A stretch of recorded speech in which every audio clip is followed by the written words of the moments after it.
Good morning. ಎಲ್ಲರಿಗೂ ನಮಸ್ಕಾರ. ಇವತ್ತಿನ ಒಂದು ವಿಡಿಯೋ ಚಿತ್ರೀಕರಣದಲ್ಲಿ ನಾನು ಮುಂಬರುವ ದಿನಗಳಲ್ಲಿ ಬಳಸುವ ಶಕ್ತಿಯ ಆಕಾರಗಳು ಅನ್ನೋದನ್ನ ಸೂಕ್ಷ್ಮವಾಗಿ ಶಾಲಾ ಮಕ್ಕಳ ಜೊತೆಗೆ ಚರ್ಚಿಸಲು ಉಪಯೋಗಿಸ್ತೀನಿ. ಇಲ್ಲಿ ಚರ್ಚೆ ಮಾಡೋಕ್ಕಾಗಲ್ಲ, ಉಪಾಧ್ಯಾಯರು ಶಾಲೆಗಳಲ್ಲಿ ಚರ್ಚೆ ಮಾಡಬಹುದು.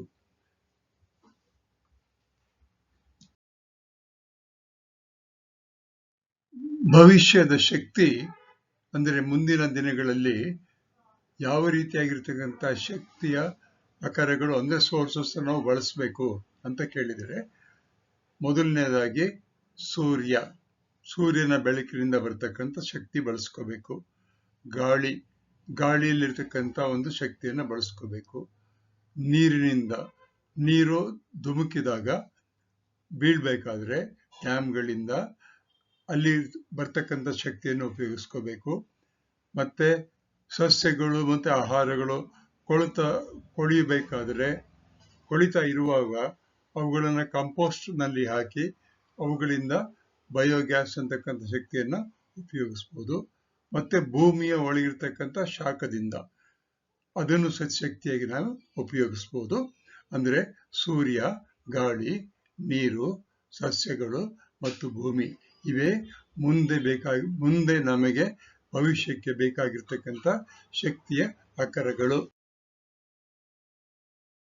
ಈಗ ಚಿಕ್ಕ ಮಕ್ಕಳಿಗೆ ಅರ್ಥ ಆಗುವ ಹಾಗೆ ಶಕ್ತಿ ಅಥವಾ ಎನರ್ಜಿ ಅಂದರೆ ಏನು ಅಂತ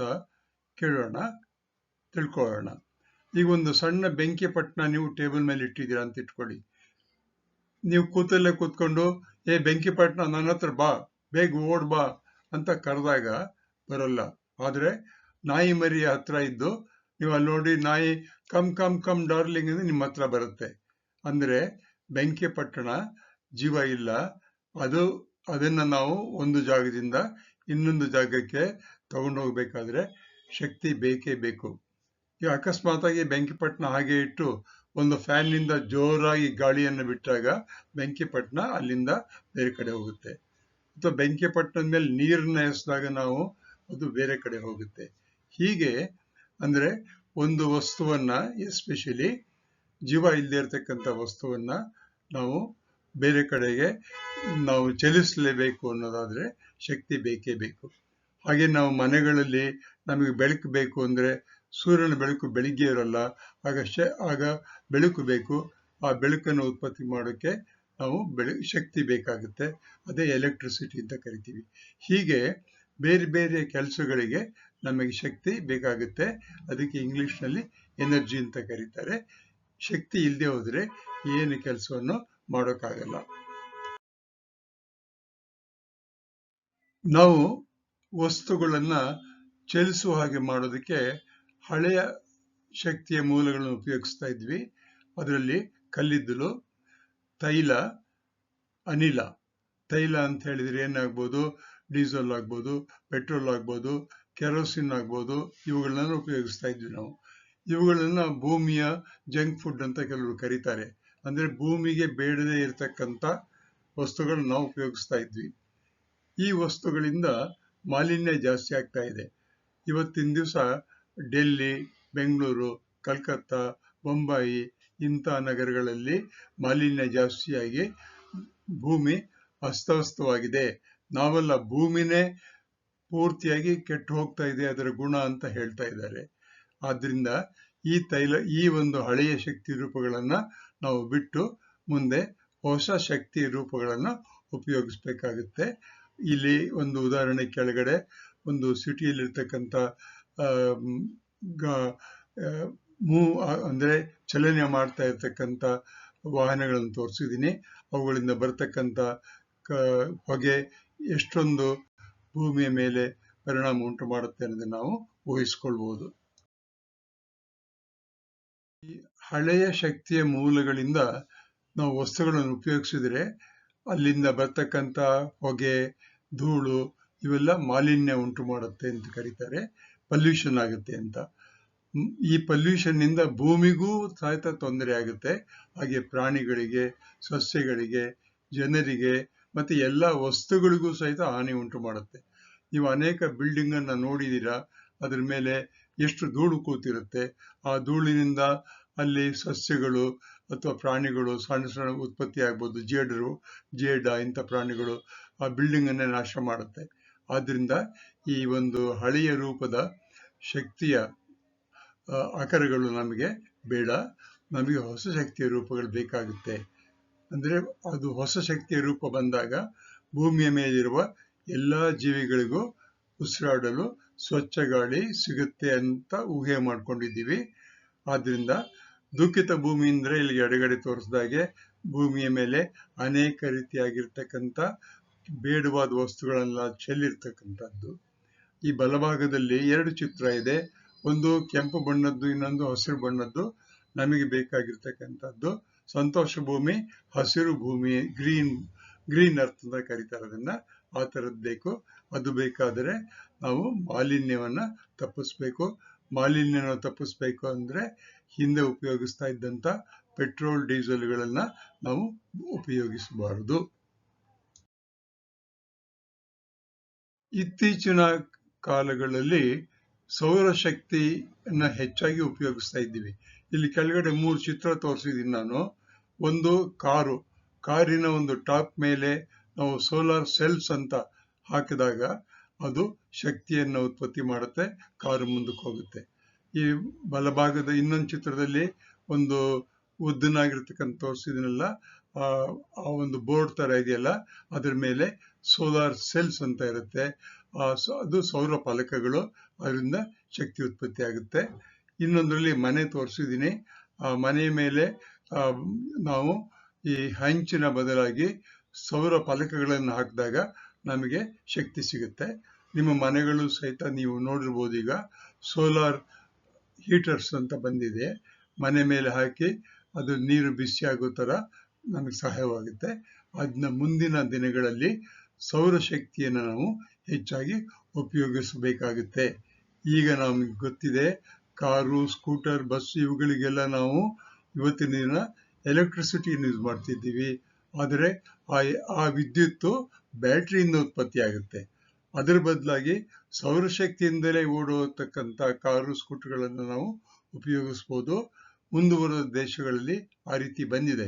ಈ ಎಡಭಾಗದಲ್ಲಿ ನೀಲಿ ಕಾರು ತೋರಿಸಿದ್ದೀನಲ್ಲ, ಅದು ಸೌರಶಕ್ತಿಯಿಂದ ಓಡ್ತಕ್ಕಂಥ ಕಾರು. ಮುಂದಿನ ದಿನಗಳಲ್ಲಿ ನಾವು ಹೆಚ್ಚಾಗಿ ಸೌರಶಕ್ತಿಯನ್ನ ಬಳಸಬೇಕಾಗುತ್ತೆ. ಮಾಲಿನ್ಯ ಉಂಟು ಮಾಡದೆ ಇನ್ನೊಂದು ಶಕ್ತಿಯ ಆಕರ ಅಂದ್ರೆ ಗಾಳಿಯಿಂದ ಅನೇಕ ಕೆಲಸಗಳನ್ನು ನಾವು ಮಾಡಬಹುದು. ಸಿಂಪಲ್ ಉದಾಹರಣೆಗೆ ಗಾಳಿಪಟ ನೀವು ಇಟ್ಕೊಂಡಿರ್ತೀರ, ಕೈಲಿಂದ ಇಟ್ಕೊಳ್ಳೋಣ. ಗಾಳಿಪಟವನ್ನ ಮೇಲಕ್ಕೆ ಹೋಗ್ಬೇಕು ಅಂತಂದ್ರೆ ನೀವು ಊದಿದ್ರೆ ಹೋಗಲ್ಲ. ಗಾಳಿ ಜೋರಾಗಿ ಬಂದಾಗ ಆ ಗಾಳಿಪಟವನ್ನು ಮೇಲಕ್ಕೆ ಎತ್ಕೊಂಡು ಹೋಗ್ಬಿಡುತ್ತೆ. ಅಂದ್ರೆ ಗಾಳಿಯಲ್ಲಿ ಅಷ್ಟೊಂದು ಶಕ್ತಿ ಇರುತ್ತೆ. ಅದನ್ನ ನೋಡಿಕೊಂಡು ವಿಜ್ಞಾನಿಗಳು ಏನ್ ಮಾಡಿದ್ದಾರೆ ಅಂದ್ರೆ ವಿಂಡ್ ಟರ್ಬೈನ್ಸ್ ಅಂತ ಮಾಡಿದ್ದಾರೆ. ಎಡಭಾಗದಲ್ಲಿ 3 ತೋರಿಸಿದೀನಿ ನೋಡಿ. ಎತ್ತರದಲ್ಲಿ ಒಂದು ಫ್ಯಾನ್ ಆಕಾರದಲ್ಲಿರ್ತಕ್ಕಂಥದ್ದು ಟರ್ಬೈನ್ಗಳನ್ನು ಮಾಡಿರ್ತಾರೆ. ಆ ಟರ್ಬೈನ್ಗಳು ತಿರುಗಿದಾಗ ಅದ್ರ ಒಳಗಡೆ ಯಂತ್ರವನ್ನು ಹಾಕಿರ್ತಾರೆ. ಆ ಯಂತ್ರದ ಮೂಲಕ ವಿದ್ಯುತ್ ಶಕ್ತಿ ಉತ್ಪತ್ತಿ ಆಗುತ್ತೆ. ಬಲಭಾಗದಲ್ಲಿ ವಿದ್ಯುತ್ ಶಕ್ತಿಯನ್ನ ನಾವು ಹೇಗೆ ಉತ್ಪತ್ತಿ ಮಾಡಿ ಅದನ್ನ ಶೇಖರಿಸಬಹುದು ಅಂತ ತೋರಿಸಿದ್ದೀನಿ. ಇನ್ನು 2 ಚಿತ್ರ ಗಾಳಿಪಟವನ್ನ ಮೇಲಕ್ಕೆ ಹೋಗ್ತಿರೋದು ತೋರಿಸ್ತಾ ಇದ್ದೀನಿ. ಆದ್ರಿಂದ ಇನ್ನು ಮುಂದಿನ ದಿನಗಳಲ್ಲಿ ನಾವು ಹೆಚ್ಚಾಗಿ ಗಾಳಿಯ ಶಕ್ತಿಯನ್ನು ಉಪಯೋಗಿಸಿದರೆ ಯಾವ ರೀತಿಯಾಗಿರ್ತಕ್ಕಂಥ ಮಾಲಿನ್ಯ ಉಂಟಾಗುವುದಿಲ್ಲ. ಗಾಳಿಯೂ ಸಹ ಒಂದು ಶಕ್ತಿಯ ಆಕರ. ಇನ್ನೊಂದು ಶಕ್ತಿಯ ಆಕರ ಅಂದ್ರೆ ನೀರು. ನೀವಾಗ್ಲೇ ಗೊತ್ತಿರೋ ಹಾಗೆ ಡ್ಯಾಮ್ ಇರುತ್ತಲ್ಲ, ನೀರಿಗೆ ನದಿಗಳಿಗೆ ಅಡ್ಡ ಕಟ್ಟಿರ್ತಾರಲ್ಲ ಡ್ಯಾಮು. ಆ ಡ್ಯಾಮ್ನಿಂದ ನೀರು ಕೆಳಗಡೆ ಬೀಳ್ತಾ ಇದ್ದಾಗ ತುಂಬಾ ಶಕ್ತಿಯುತವಾಗಿ ಬೀಳ್ತಾ ಇರುತ್ತೆ. ಆ ಬೀಳ್ತಿರ್ತಕ್ಕಂಥ ನೀರ್ನಲ್ಲಿ ನಾವು ಏನಿಟ್ರು ಕೊಚ್ಕೊಂಡು ಹೋಗ್ಬಿಡುತ್ತೆ. ನೀವು ಇತ್ತೀಚೆಗೆ ನೋಡಿದಿರ, ಮಳೆ ಜೋರಾಗಿ ಬಂದಾಗ, ನೀರು ಜಾಸ್ತಿ ಆದಾಗ ಕಾರುಗಳು, ಮನೆಗಳು, ಬೆಟ್ಟಗಳೇ ಕೊಚ್ಕೊಂಡು ಹೋಗ್ತಾ ಇರುತ್ತೆ. ಅಂದ್ರೆ ನೀರಲ್ಲಿ ಅಷ್ಟೊಂದು ಶಕ್ತಿ ಇರುತ್ತೆ. ಆ ನೀರಿನ ಶಕ್ತಿಯನ್ನು ಉಪಯೋಗಿಸೋಕ್ಕೋಸ್ಕರ ನಾವು ಡ್ಯಾಮ್ ಕಟ್ಟಬೇಕು. ಡ್ಯಾಮ್ನ ನೀರಿನಿಂದ ನಾವು ವಾಟರ್ ಟರ್ಬೈನ್ಸ್ನ ಉಪಯೋಗಿಸ್ಕೊಂಡು ಆ ಟರ್ಬೈನ್ಸ್ನಿಂದ ವಿದ್ಯುತ್ ಶಕ್ತಿಯನ್ನು ತಯಾರು ಮಾಡ್ಬೋದು. ಆ ವಿದ್ಯುತ್ ಶಕ್ತಿಯನ್ನು ಯಾವ ರೀತಿಯ ಕೆಲಸಗಳಿಗೆ ಬೇಕಾದ್ರೂ ನಾವು ಉಪಯೋಗಿಸ್ಕೊಳ್ಬೋದು. ಆದ್ದರಿಂದ ನಾವು ನೀರನ್ನು ಬಳಸಿ ವಿದ್ಯುತ್ ತಯಾರು ಮಾಡಿ ಘಟಕಗಳನ್ನು ಜಾಸ್ತಿ ಮಾಡ್ಕೋಬೇಕಾಗ್ಬೋದು ಇನ್ನು ಮುಂದಿನ ಕಾಲದಲ್ಲಿ. ಈಗ ಇನ್ನೊಂದು ಅಕರ ಅಂದರೆ ಭೂಮಿಯಲ್ಲಿರ್ತಕ್ಕಂಥ ಉಷ್ಣ. ಭೂಮಿಯ ಒಳಗೆ ಉಷ್ಣ ಬೇಕಾದಷ್ಟು ಇದೆ. ಕಲ್ಲೇ ಕರಗ್ಬಿಟ್ಟು ವಾಲ್ಕೆನೋದಲ್ಲಿ ಜ್ವಾಲಾರೂಪದಲ್ಲಿ ಜ್ವಾಲಾಮುಖಿಯಾಗಿ ಹೊರಗೆ ಬರುತ್ತೆ. ಅದು ಅಂದ್ರೆ ಭೂಮಿಯ ಒಳಗೆ ತುಂಬಾ ಶಕ್ತಿ, ಉಷ್ಣದ ಶಕ್ತಿ ಇದೆ. ಅದನ್ನು ಉಪಯೋಗಿಸ್ಬೇಕು. ಇತ್ತೀಚಿನ ದಿನಗಳಲ್ಲಿ ಬೇರೆ ಬೇರೆ ದೇಶಗಳಲ್ಲಿ ಅದನ್ನು ಉಪಯೋಗಿಸ್ತಾ ಇದ್ದಾರೆ. ಉದಾಹರಣೆಗೆ ಐಸ್ಲ್ಯಾಂಡ್ ಅಂತ ಹೇಳ್ತೀವಲ್ಲ, ನಾವು ಭೂಮಿಯ 2 ಪೋಲಾರ್ ಏರಿಯಾ, ದಕ್ಷಿಣ ಮತ್ತು ಉತ್ತರ ಧ್ರುವಗಳಿಗೆ ಹೋದಾಗ ಅಲ್ಲಿ ತುಂಬಾ ಚಳಿ ಇರುತ್ತೆ. ಅಂತ ಕಡೆಯಲ್ಲಿ ಭೂಮಿಯ ಒಳಗಿರುವ ಶಕ್ತಿಯನ್ನ ಉಪಯೋಗಿಸ್ತಾ ಇರ್ತಾರೆ. ಆ ದೇಶಗಳು ಯಾವುದು ಅಂತ ನಾನು ಮುಂದೆ ಹೇಳ್ತೀನಿ, ಬನ್ನಿ. ಭೂಮಿಯ ಒಳಗೆ ಇರ್ತಕ್ಕಂಥ ಉಷ್ಣ ಶಕ್ತಿಗೆ ಜಾಗೃತ ಶಕ್ತಿ ಅಂತ ಕರೀತಾರೆ, ಭೂತಾಪ ಶಕ್ತಿ ಅಂತ ಕರೀತಾರೆ. ಇಂಗ್ಲಿಷ್ನಲ್ಲಿ ಜಿಯೋ ಥರ್ಮಲ್ ಎನರ್ಜಿ ಅಂತ ಹೇಳ್ತಾರೆ. ಅಂದ್ರೆ ಭೂಮಿಯ ಒಳಭಾಗದಲ್ಲಿರ್ತಕ್ಕಂಥ ಉಷ್ಣತೆ ಶೇಖರವಾಗಿದೆ. ಈ ಶಕ್ತಿಯನ್ನ ವಿದ್ಯುತ್ ಉತ್ಪಾದನೆ ಮಾಡೋದಕ್ಕೆ, ಉಷ್ಣತೆಯನ್ನು ಹೆಚ್ಚಿಸೋದಕ್ಕೆ ಕೈಗಾರಿಕೆಗಳಲ್ಲಿ ಉಪಯೋಗಿಸ್ಬೋದು. ಇದು ಶಾಶ್ವತವಾದಂಥ ಶಕ್ತಿ. ಸೂರ್ಯ, ಗಾಳಿ, ಭೂಮಿಯಲ್ಲಿರ್ತಕ್ಕಂಥ ಶಕ್ತಿ ಶಾಶ್ವತವಾಗಿದೆ. ಅದನ್ನು ನಾವು ಹೇಗೆ ಉಪಯೋಗಿಸ್ಕೊಳ್ಬೇಕು ಅಂತಕ್ಕಂಥ ಒಂದು ಕೈಗಾರಿಕೆಗಳನ್ನ ನಾವು ಕಂಡುಹಿಡಿಬೇಕಾಗುತ್ತೆ. ಇದು ಈ ಒಂದು ಭೂಮಿಯಲ್ಲಿರ್ತಕ್ಕಂಥ ಈ ತಾಪ ಇದೆಯಲ್ಲ, ಕೆಲವು ಸಾರಿ ಅದು ಮೇಲಕ್ಕೆ ಬರ್ಸ್ಟ್ ಆಗಿ ಬಿಸಿ ಕಲ್ಲುಗಳು, ಆವಿ, ಬಿಸಿ ನೀರು, ಕುದಿಯೋ ನೀರೆಲ್ಲ ಬರುತ್ತೆ.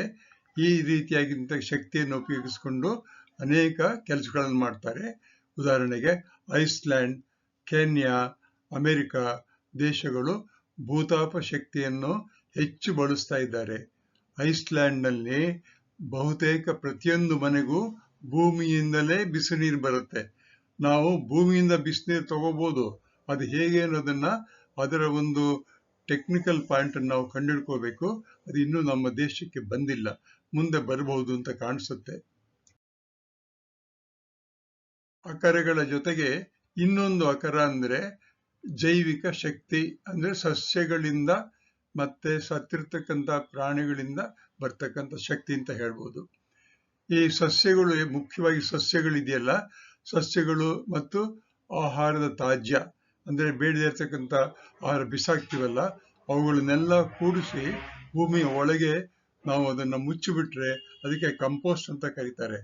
ಆ ಕಂಪೋಸ್ಟ್ ನಲ್ಲಿ ಒಳಭಾಗದಲ್ಲಿ ಅನೇಕ ರೀತಿಯ ರಾಸಾಯನಿಕ ಕ್ರಿಯೆಗಳು ನಡೆದು ಒಳಭಾಗದಲ್ಲಿ ಶಕ್ತಿ ಬಿಡುಗಡೆ ಆಗುತ್ತೆ.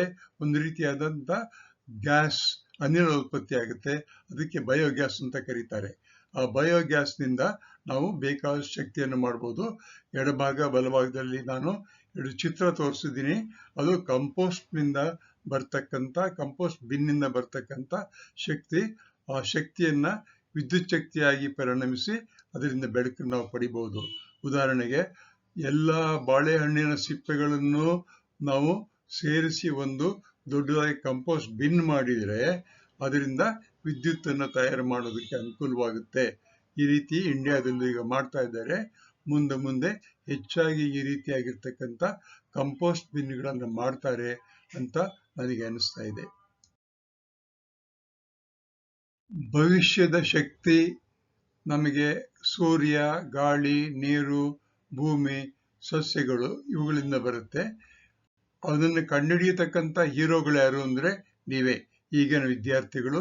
ನೀವು ಇಂಜಿನಿಯರ್ಗಳಾದಾಗ ಈ ರೀತಿಯಾಗಿರ್ತಕ್ಕಂಥ ಶಕ್ತಿಯನ್ನು ಹೇಗೆ ನಾವು ಪ್ರತಿಯೊಂದು ಮನೆಯಲ್ಲೂ ಬಳಸಬಹುದು ಅನ್ನೋದನ್ನ ನೀವು ಕಂಡುಹಿಡ್ಕೋಬೇಕು. ಈ ಒಂದು ಚಿತ್ರೀಕರಣ ಮಾಡೋದಕ್ಕೆ ನಾನು ಕ್ರಿಯೇಟಿವ್ ಕಾಮನ್ಸ್ ಇಂದ ಚಿತ್ರಗಳನ್ನು ತಗೊಂಡಿದ್ದೀನಿ, ಬಿಂಗ್ ಇಂದ ಚಿತ್ರ ತಗೊಂಡಿದ್ದೀನಿ, ಚಾಟ್ GPT ಐಡಿಯಾಗಳು ತಗೊಂಡಿದ್ದೀನಿ, ಇಂಟರ್ನೆಟ್ ನಿಂದ ಐಡಿಯಾ ತಗೊಂಡಿದ್ದೀನಿ, ಯೂಟ್ಯೂಬ್ ಇಂದ ಐಡಿಯಾ ತಗೊಂಡಿದ್ದೀನಿ. ಅವರೆಲ್ಲರಿಗೂ ನಿಮ್ಮ ಪರವಾಗಿ ನಾನು ಕ್ರೆಡಿಟ್ಸ್ ಕೊಡ್ತಾ ಇದ್ದೀನಿ. ಎಲ್ಲರಿಗೂ ಥ್ಯಾಂಕ್ಸ್. ನೀವೇ ಮುಂದಿನ ಹೀರೋಗಳು. ಬನ್ನಿ ಮುಂದೆ ಹೋಗೋಣ ಇನ್ನು.